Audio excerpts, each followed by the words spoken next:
ஆனால் பெண்களுக்கு வந்து தனி தொகுதி கொடுப்பேன்னு சொல்லிட்டு நீங்கள் சொல்லியிருக்கீங்க.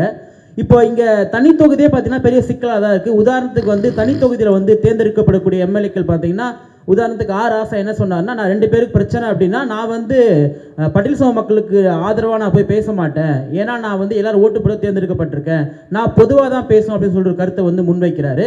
அப்போ இந்த தனி தொகுதியை இங்கே ஒரு சிக்கலாக இருக்கும் பொழுது பெண்களுக்கான தனி தொகுதியை நீங்கள் என்ன சொல்ல வரீங்க? அதே போல் நீங்கள் அரசியலமைப்பில் நிறைய மாற்றங்கள் வந்து செய்யணும்னு சொல்லும் பொழுது அரசியலமைப்பில் வந்து போதியமான அளவுக்கு வந்து பாதுகாப்பு தமிழர்களுக்கு இல்லைன்னு நீங்கள் சொல்ல வரீங்களா?